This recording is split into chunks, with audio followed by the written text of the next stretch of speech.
Well, it's the Bell Howard Show, and Wes is gone. I'm just sitting here watching Eyes Wide Shut by Stanley Kubrick. And I'll tell you what, an old friend of mine taught me a drinking game. He said, just watch Eyes Wide Shut, and every time you see a pair of take a drink. Well, people are on edge. You're listening to the Bell Howard Show. I'm a liberal and I love America. Deal with it. And now, I was a big deal in 1996. here's your host. The internet is destroying America and giving me a comeback. Bell Howard. It's the Bell Howard Show. Welcome. Welcome to Freedom Island, where we've got free thought, free expression, and free coffee, but not free love. Because it's gross. Big news and tragic news, of course. According to the CCP, now I don't know if this is Reuters, I can't really find this anywhere, but according to the Chinese Communist Party, Nancy Pelosi was shot down and before she even landed in Taiwan because her plane encroaching into Taiwanese airspace was seen as an invasion by the Chinese, and just tragic. I mean, not since 9/11 have we had such a tragic and traumatic event in American politics and American life. And this is the response from the Biden administration.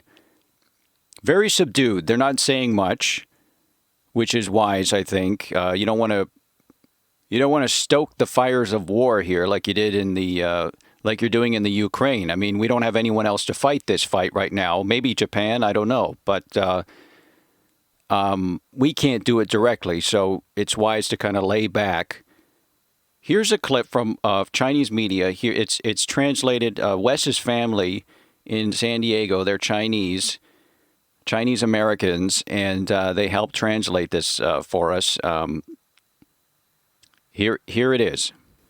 This is our house, Mother. Like I told you, a fly comes into our house, it gets swatted. You know what I'm saying? Xi Jinping said, it's about to blow up. And I was like, word? Our thoughts and prayers go out to her family. Kamala Harris said something, but analysts are still examining her comment and seeing if it relates at all to the Pelosi having her plane shot down. Kamala Harris said to a group of reporters recently, quote, "We have the planes.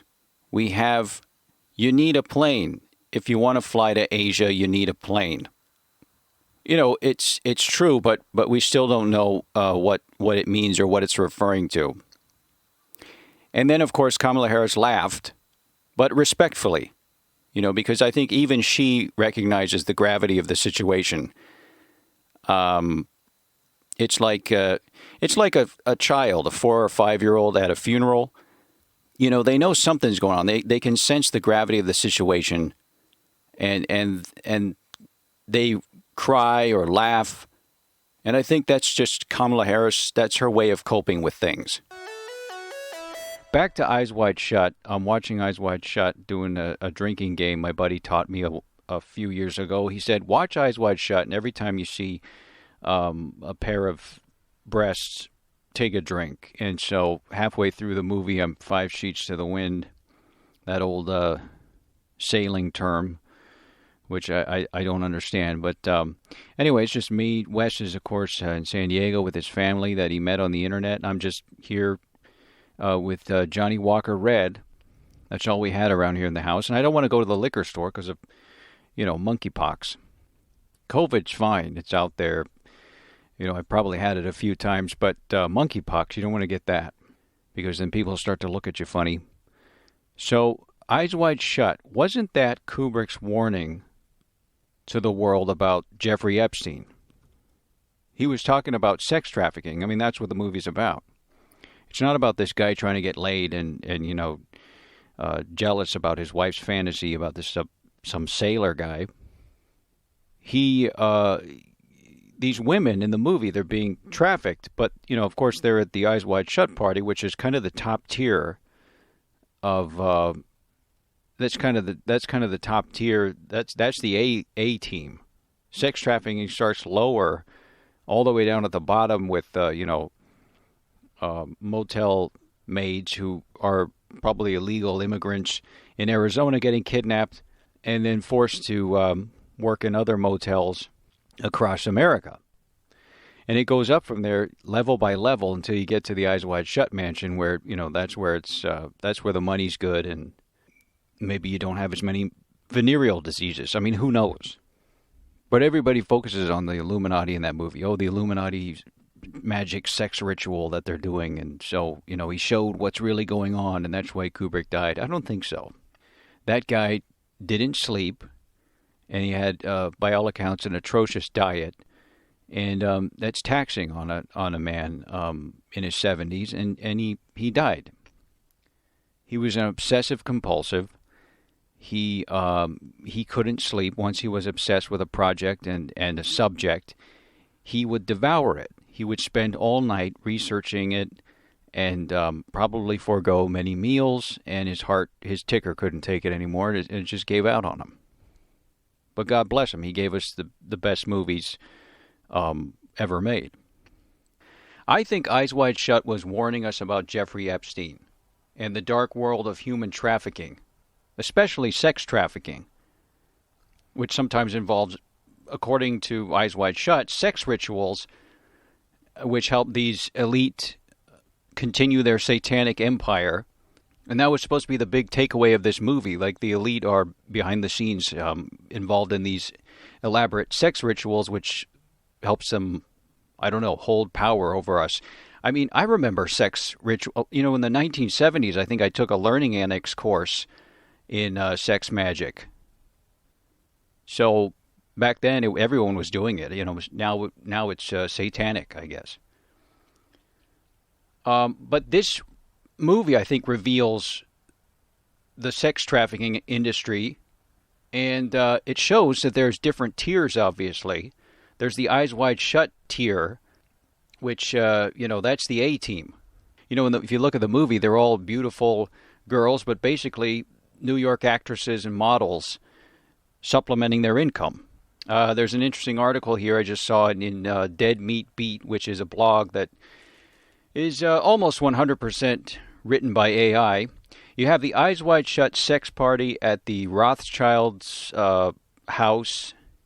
That's where Stanley Kubrick filmed it, which is phenomenal. And as far as sex work goes, for those ladies, it's well paid.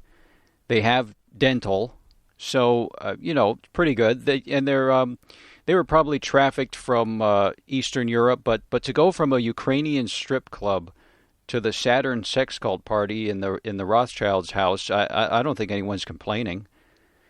But the article goes on to explain that there are tiers, and that sex rituals are performed all over the world by different powerful groups, and just like you have different tiers of power, you sort of have a corresponding class or grade of orgy. So one step below the Eyes Wide Shut party, according to this article, this was a shock, the Bitcoin conference in Miami. Their sex rituals brought in girls, of course, from Miami, mostly strippers. Look, you have some beautiful women down there, and I'm sure those guys were excited about that. Maybe some Cuban girls in there, sort of a Caribbean flavor. That's what they got up to after they talked about cryptography and blockchain, and they had their little after party. And then, of course, you go down from there. The NFT conference, they had their sex rituals. That was apparently they got women trafficked from Sri Lanka and the Philippines. Anyway, and then you can imagine. See, everyone's trying to perform sex magic. I mean, it's pretty much everywhere. I mean, this country was pretty much founded on sex magic.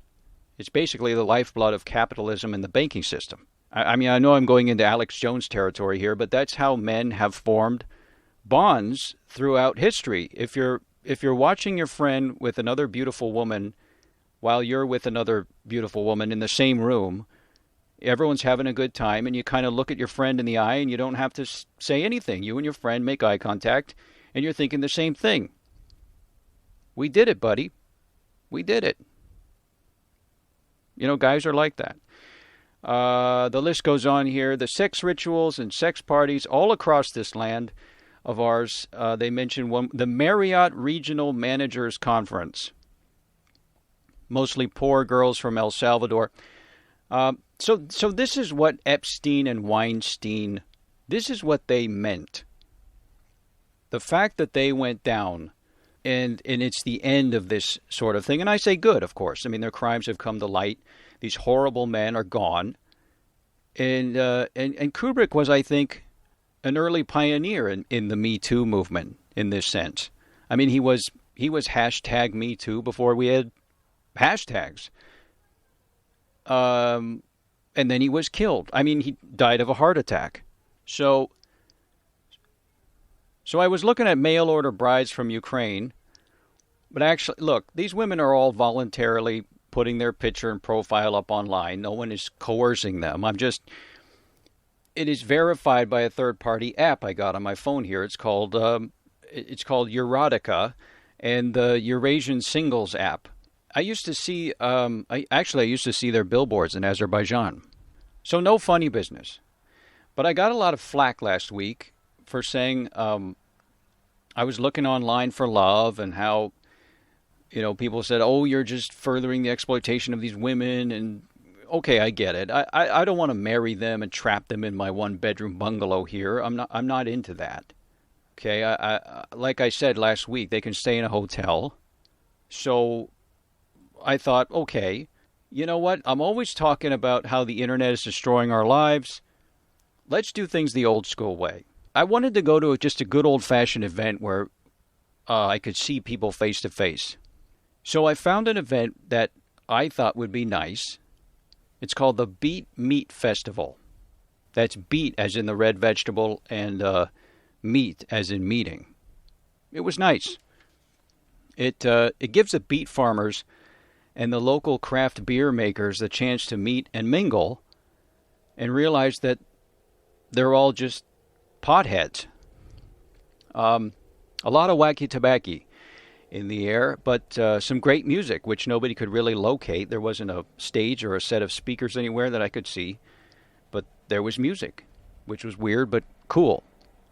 And I met this woman, an interesting woman. She said she was a beet farmer who talked a lot about beets, of course, and soup and how you can pickle beets. And apparently she came here from Albania when she was 13. Beet cider, she mentioned. And then she asked me if I wanted to go somewhere private, and she would teach me how to massage my varicose veins. So we went behind the fish fry tent, and, it was great. I mean, it just reminds you that of the greatness of our country. That this girl can come from a country like that, make a new life, homesteading, living off the produce that she grows in a beautiful state like this. That's the magic of America. We don't need sex magic. We already have the magic in the people that make up this great land. But actually after that, a guy came up to me, and it sounded like he had an Eastern European accent. And he said, "You order fish fry, you pay me." I said, "I didn't have the fish fry." He said, "Yes, you did." And he pointed to the woman. And I said, "She doesn't run this fish stand, and you can take a hike, buddy." And then some other craft beer guys and some artisan pickle guys came and backed me up, and the guy backed off. Otherwise, Beat Meat 2022, a great success. All right, folks, that's the show for today. Remember, if you like sex magic, there's lots of resources out there, lots of books. But if you can, I recommend Johnny Bronson, Swingin' Johnny Bronson. That's the guy who taught the Learning Annex course to me back in the 70s. If he's still around, I highly recommend that course. It's worth your time and money. But remember, bring a partner. Bring someone you like. And if you don't show up with a partner, Johnny will be your partner, and you don't want that. All right? So remember, folks, until next time, stay safe, stay sane, and stay free. Bye now.